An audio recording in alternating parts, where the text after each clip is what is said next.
Hiya.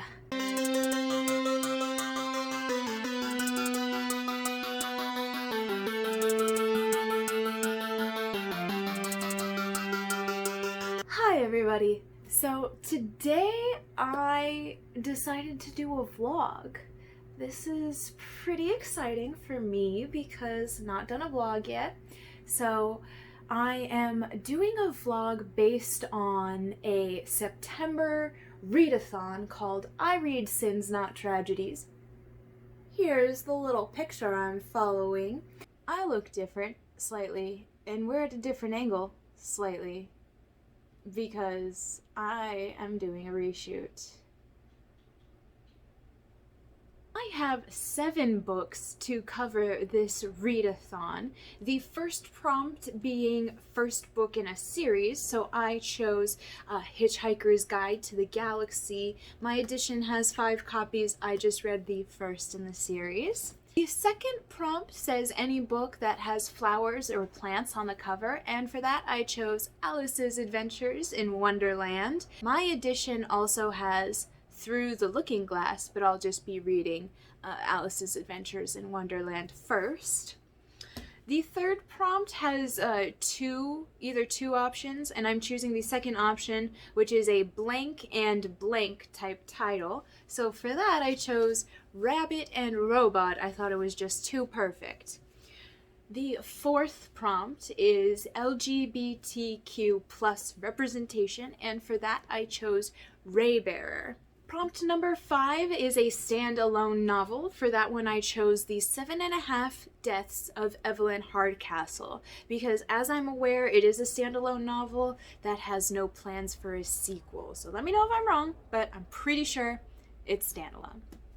The sixth prompt is a contemporary book, so I chose Where Did You Go, Bernadette? And the 7th prompt is a retelling, so for this we chose Lost Boy by Christina Henry. Now that I've listed the books in order of the prompts that they qualify for, I'm going to review them in the order that I read them. The first book that I read for this prompt was Raybearer, so this qualifies for the LGBTQ plus prompt, and I just loved this book.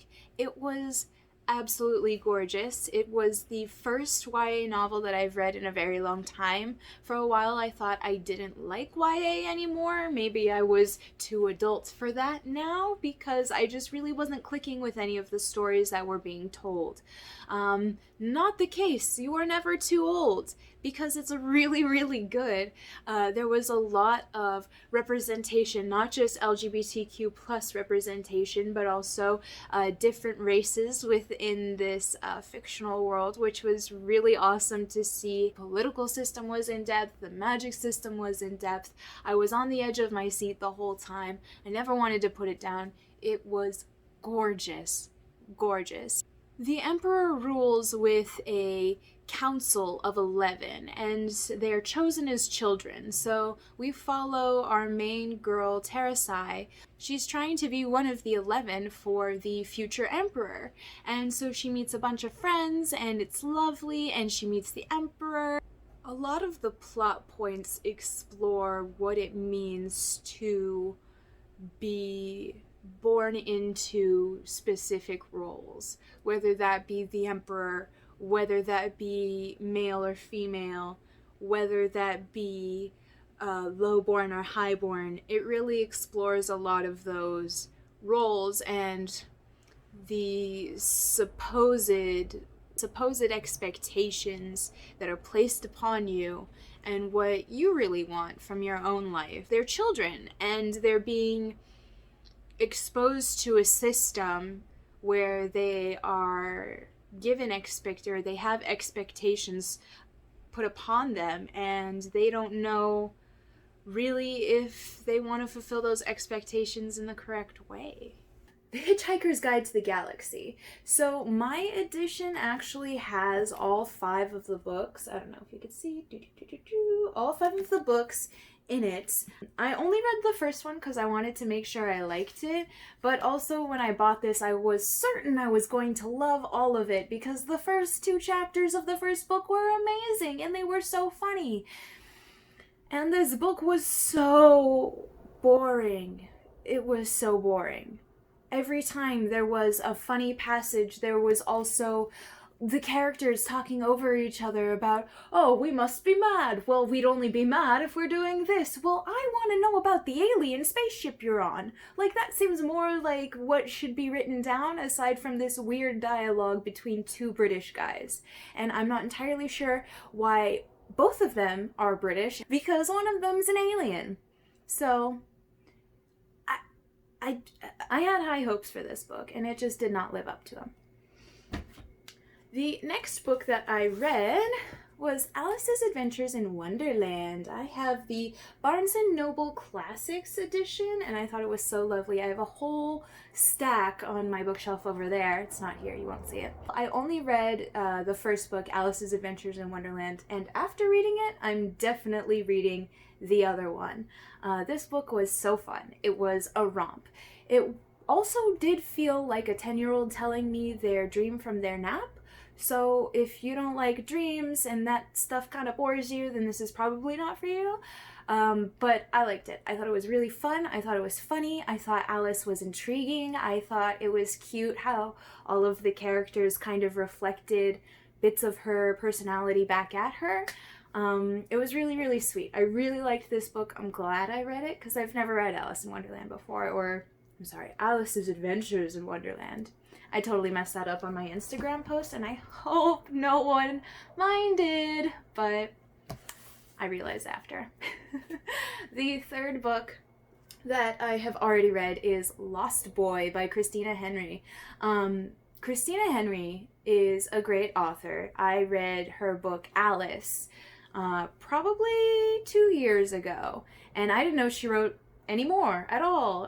And they come to find out there's a sequel to Alice, and she wrote other retellings and other books, and so I'm behind, but I'm letting you know that Lost Boy is worth a read. It is a retelling of Peter Pan, sort of, but it's the true story of Captain Hook. So it more so follows them when they're younger, and it's a little bit different of a story. So there are no flying or second star to the right, straight on till morning. We don't get any of that. It's very, very dark, just like Alice was.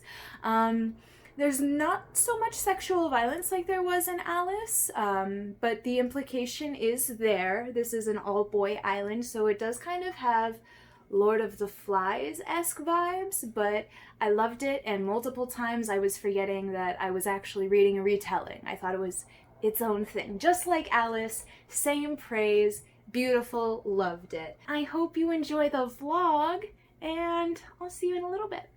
Bye!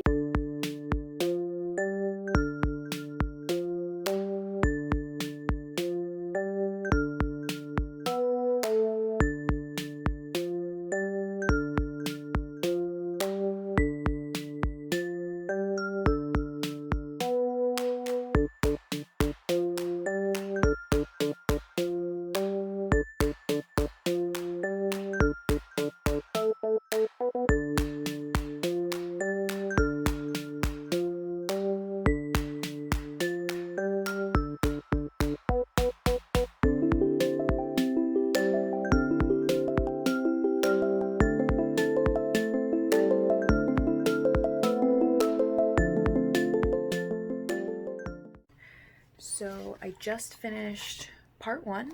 I'm on part 2.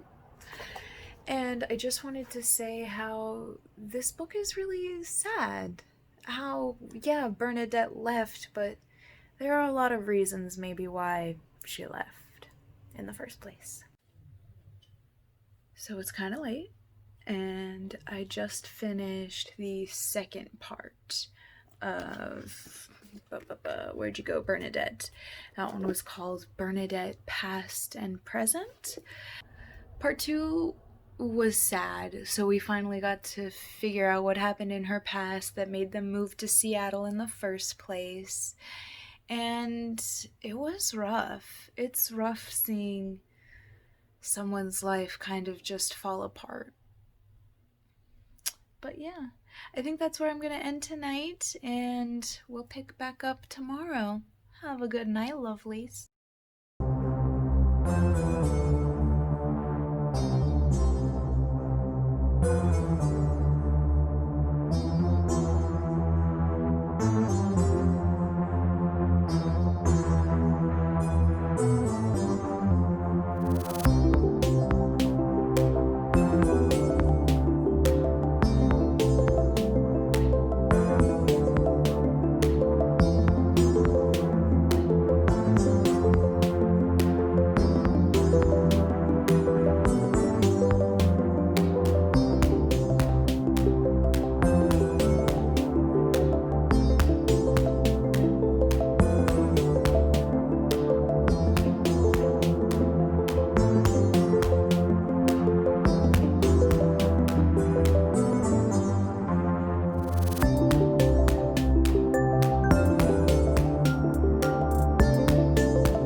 last night I finished Where Do You Go, Bernadette?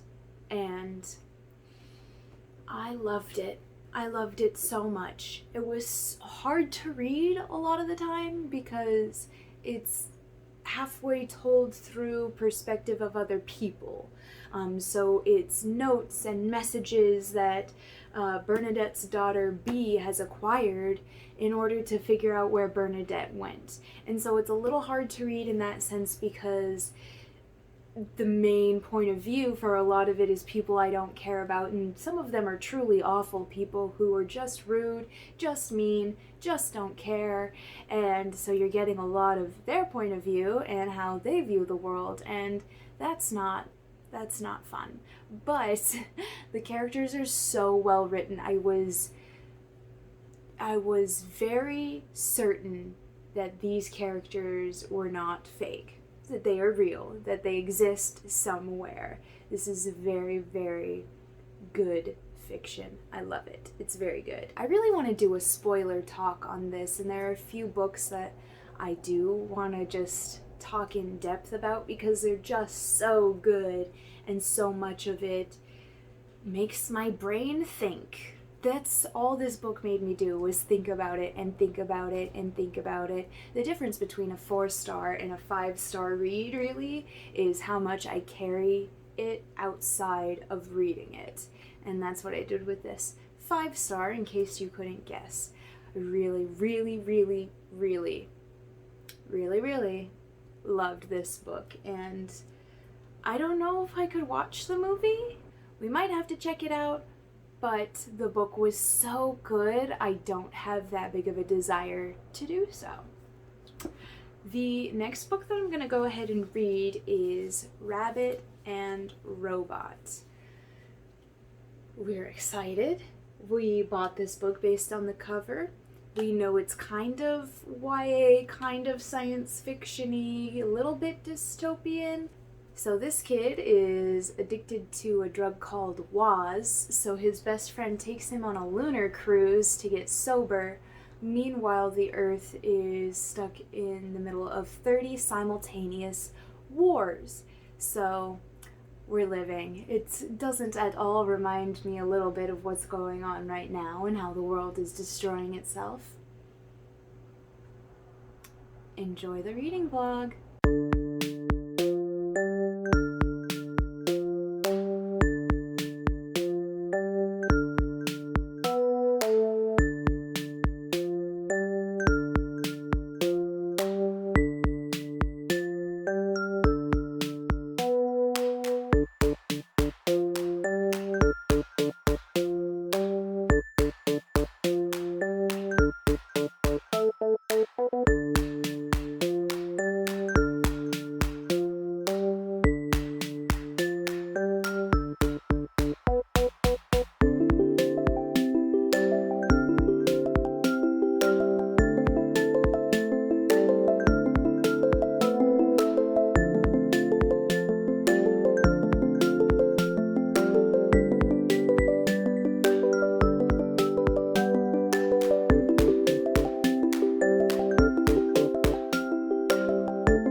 I don't read with the sleeve jackets on. I don't think anyone does. If you do, let me know. But I'm not gonna.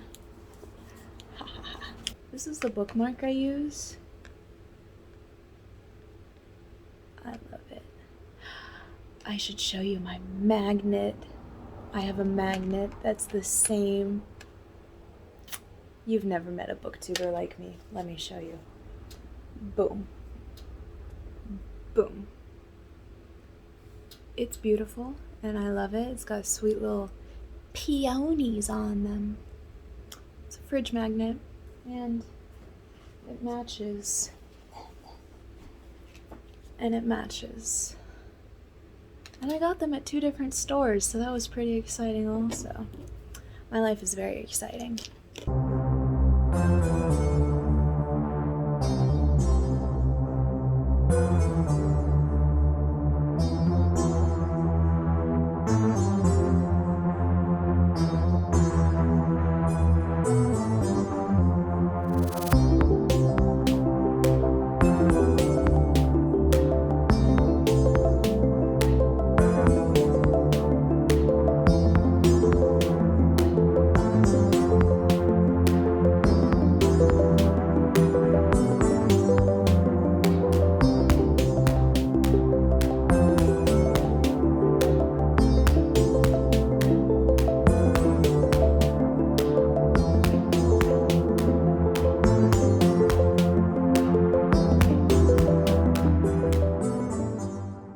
So, as much as I do like this book, and am enjoying what I'm reading, our main character is a 16-year-old boy.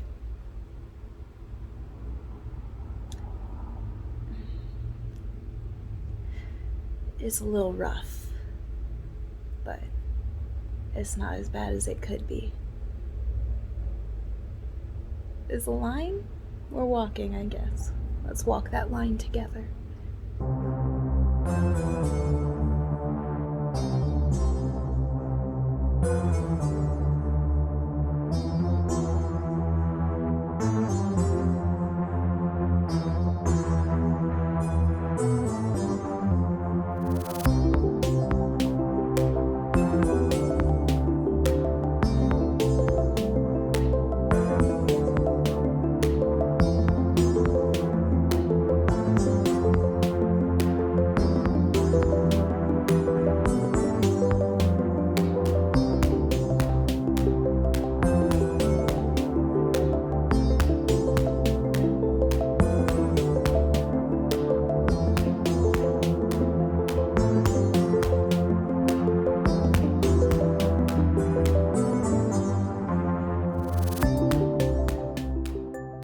I finished Rabbit and Robot last night. Here are my tabs. Anyone else ever hear of a cawpile? C-A-W-P-I-L-E. Cawpile is how a lot of booktubers rate their books. So let's do that together. 2 minutes into the vlog, nearly 3 minutes. I've already had to leave like 4 times to get other crap that I just didn't have with me on hand. Mackenzie, bridge the gap. This is a 4-star book, and that seems about right to me. So I'm not really gonna question it. The next and final book of this vlog is going to be The 7.5 Deaths of Evelyn Hardcastle, and like I said in the beginning of this vlog, I'm kind of nervous because I've already stopped reading it and or soft DNF'd it twice. So we're gonna try really hard and see if we can love this book because it's kind of chunky. It's like 400 pages. So let's see what we can do before the end of this vlog.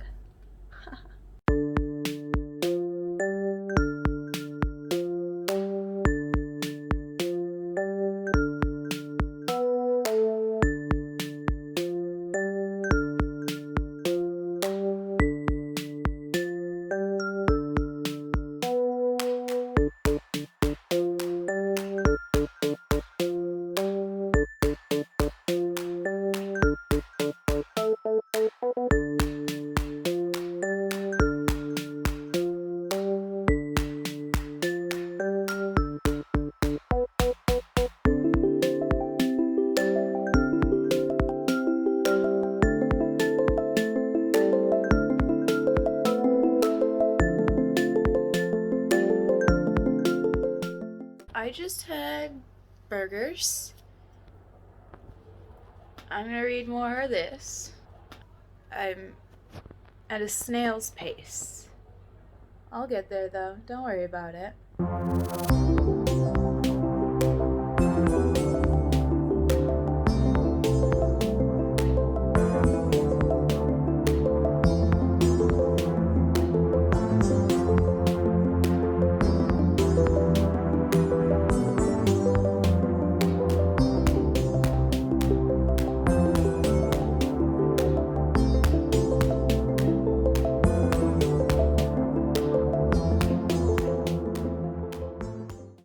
last night I got to the blue tab.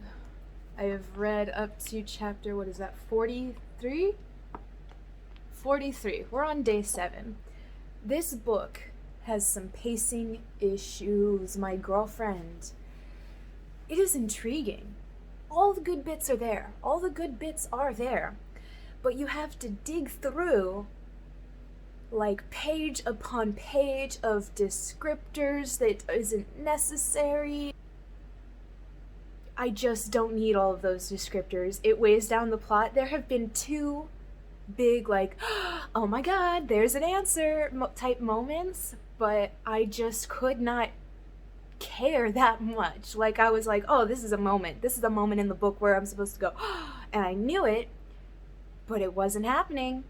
So we're gonna finish it today so that this vlog can go up on Monday, as is per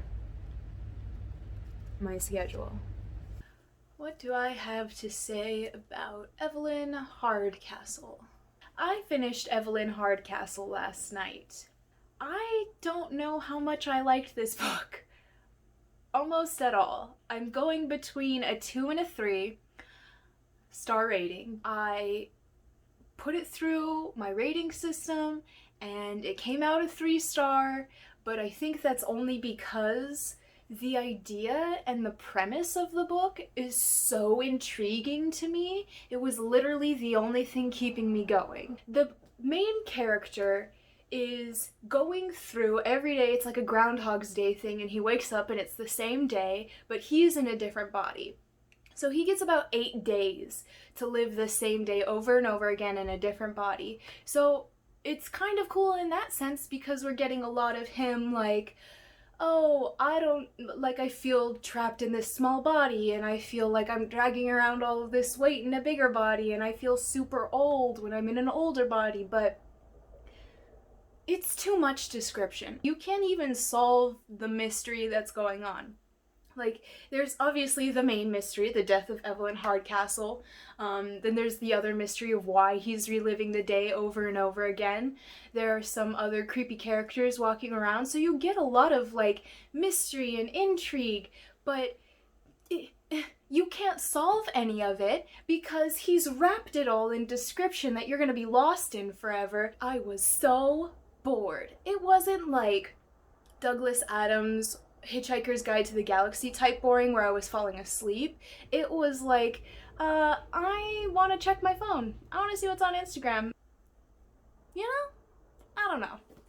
With me finishing Evelyn Hardcastle, that means that I have officially finished the I Read Sins, Not Tragedies read-a-thon for September. I have officially read all of these 7 books. I'm going to be moving on into a different read-a-thon. It's not a cool named read-a-thon, it's just called September Read-a-thon. But that's what I'm going to be doing next, and that's the vlog. I hope you guys liked it. I know it's a long one. I hope you enjoy it. Tell me what you're looking for from these vlogs. I don't know what to do in them. I am going to be putting out videos Monday, Wednesday, and Friday. Mondays are going to be vlogs, Wednesdays are freebie videos, and Fridays are a get ready with me / spoiler talk, similar to what I did last Friday. So I'll see you guys on Wednesday. I hope you had a great weekend. I hope you had fun being here, and I'll see you next time. Bye!